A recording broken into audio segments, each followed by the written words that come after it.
Going on, everybody? This is Afro Think Tank. Today, I want to talk about a particular group of people that seem to have a propensity to engage in a certain kind of criminality, right? And we see this every week. We see some person from this community that looks just like this, right, going into schools and preying on young children.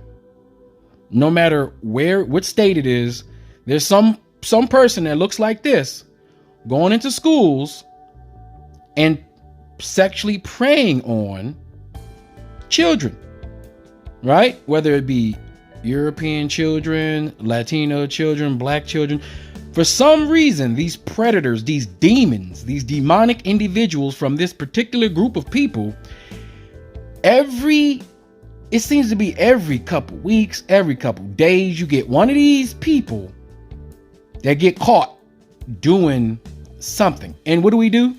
We put it on the news cycle and we just, pretend like it's normal. But it's like an epidemic. You don't see our teachers. You don't see our women. Now, I'm sure it's happened in the black community. You don't see an epidemic of black women taking advantage of children sexually in school.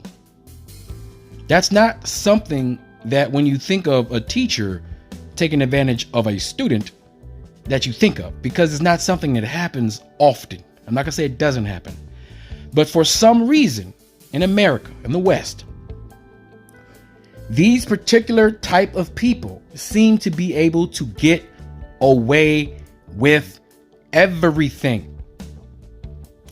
They can molest a grown black man, get away with it. They can molest a grown Latino man, get away with it. They can molest a grown white man, get away with it.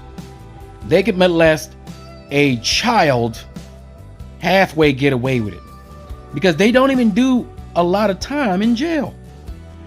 We make a whole big deal of R. Kelly, right? Even though R. Kelly did what he did, right? We know what he did, right? But we have people that look just like this on an even larger scale that do this every day. For every one of these individuals that you see here that look just like this, that do that to our children and get caught, how many are not getting caught? That's my question. Because we just literally blow past this news, but every day, one of these people that look like this feel like they have the right, the manifest destiny to go into somebody's school and violate, manipulate, trick a child into pleasing them. These individuals from this community, they seem to feel like everything belongs to them and they can do anything they want. Anything they desire, they do. Now, the male version of these individuals also are the highest when it comes to doing these particular things to young children. Why is it that this particular group has a need? It seems like is this a cultural thing? Because I know it's a big deal in Europe, right?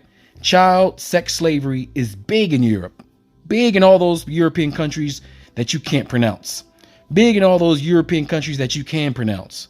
All the children from around the world are being trafficked up into Europe and the Arab Asian world, because they're into it too.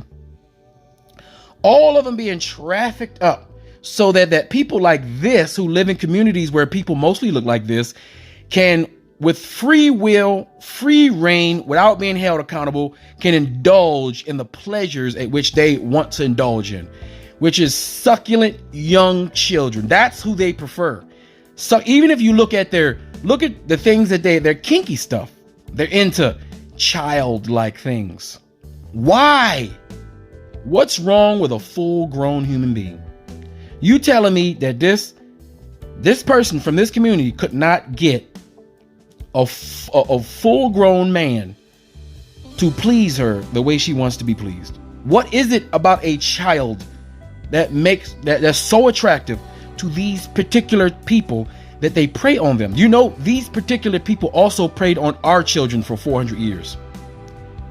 These particular people preyed on, when they went to Africa to grab us, they were plucking these children and raping these children. This is a thing, guys. This is a thing. These people love to take advantage of children sexually. They love it.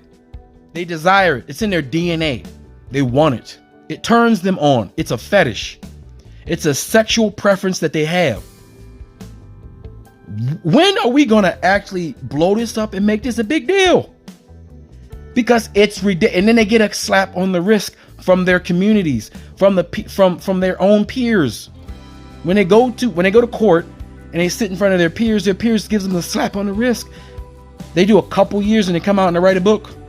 We made a few of them famous, and they get to come back in society and live a relatively obscure life within their communities. But when another person from another group participates in the same debauchery, they are paraded around the world forever, and it's never let go that they did that thing. But these people, how many of these faces have you seen? Honestly, can you recognize her face from the other one? From the other one, from the other one, from the other one? They all look the same now, don't they? They all look the same. I'm just saying. This is why I say we, as black people, we need to get away from people who have a natural inclination to do this to our children. They've been doing it to our children. And when they get caught, all of a sudden, it's rape. The black guy raped me. They have the fake tears, the crocodile tears.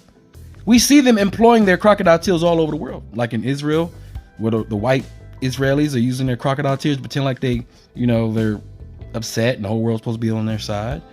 Right? We see the white crocodile tear on TikTok, where the white girls have the challenge where they start to cry and then they stop crying immediately just to show that they have the skills to do it. I mean, these particular people from this particular community has one of the most demonic personality types on the planet. It doesn't fit with life. This doesn't fit with life, guys. This is not okay. This is not okay. This is just too prevalent within their communities that we live in, and we don't never talk about it. This shit is disgusting. And I'm sure they're doing the same thing to their own kids within their communities. And I bet you it's very, very, very quiet. Very quiet. Just like in the black community, when uncle touches the niece and nephew, it's very, very quiet. Nobody wants to expose the debauchery within their family because it's embarrassing. And that's a problem, because it's so embarrassing that we hide it, and it continues to be perpetuated because the people that need to go to jail for this type of shit, the people that need to be held accountable, never get held accountable. Right? Rarely. But it seems like these ones from this particular group, from these particular people, get caught all the time, yet that's not enough to raise some significant alarm bells on a national scale, to make this a national conversation. That these people seem to do this a lot, well above the national average, well above any other group in America, at least. I know in Europe, it's part of the system. They do it there. But since I'm not European and I don't live in that European world, Europe for the Europeans, that's their world that they live in, that they grew up, that they manifest through their culture. But why should we have to deal with this portion of their culture? That's why we need to safeguard our culture. We need to close ranks on ourselves. We need to form a loving bubble around ourselves. We need to control our, you know what? We can give ourselves decent education even if we have to do it a low tech way. We did it before. We can adjust and adapt ourselves to maybe not have all the perceived luxuries that these groups of people think that we need and that we strive for, to say that we've made it. We don't need them to make it. We've made it every single place that we've ever been. No matter what situation we was put in, we've always rise to the occasion. But we need to arise to the occasion now, and we need to start insulating our people, our children, our precious jewels, the most precious and important thing. Our biggest investment in the black community are our children.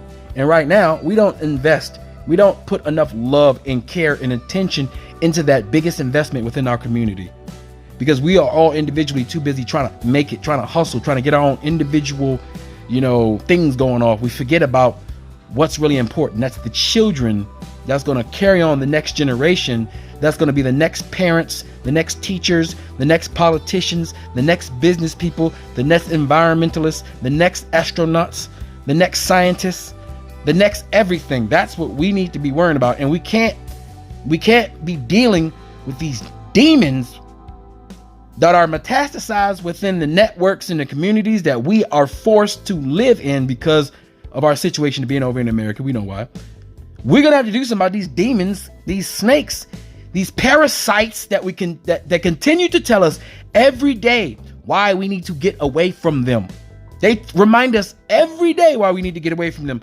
Even when we try to chill out, I'm like, all right, it's a one off, that's two off. When is gonna be is a dozen off? It's a million off. When is not just a one off anymore? When is it's just the way they are? When are we gonna accept this is just the way they are? We keep saying we are our ancestors. We're proud of our ancestors. We're proud of our ancestors and what they've done during good times. We're proud of our ancestors and what they've done during bad times, during hard times. Every type of time, the African stands up and meets the challenge. We fall, of course, like every other group falls when they meet, and we have our own degenerateness within our communities. There is absolutely no community on this planet that's perfect. That's not realistic. That's not the real world. All right. But as a group in its totality, African people have been holding their own and representing themselves as human beings on this planet pretty well since we've started this whole thing. But these people, they have a long way to go to becoming the human beings that they say that nobody else is but them. All right. Anyway, I just want y'all to tell me what y'all think about it. Comment section. I saw this and I just had to make a quick video because every time I see it, I'd be like, why is this not a bigger thing that we're talking about these particular people doing this particular thing within our communities in this country that African Americans, for some reason, seem to love so much? We have just as much right to this country as those Europeans, because we actually are the ones who built it. We actually are the ones who financed it. We are actually the origin of the money that was able to be invested to make this country so rich and powerful and everything. We are the entertainers. We are the reason people come to this country. We are America. The true Americans are the African Americans. The African Americans are the true American, patriotic Americans. Us. And we can take our America, our version of America, anywhere on this planet. Because our version of America is really just African. That's the truth. Because you take us out, all you're going to have is a whole country full of these people doing these type of things. Especially when they're not being held accountable by anybody else but their own people. Because we can't trust them to hold themselves accountable at all.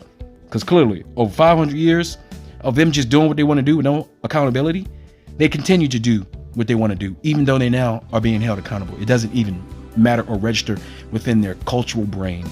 They're still going to do it. And we got to deal with it. We got to do something about this, guys. Anyway, that's all I got to say. This is Afro Think Tank. Learn something, teach something. I'm out.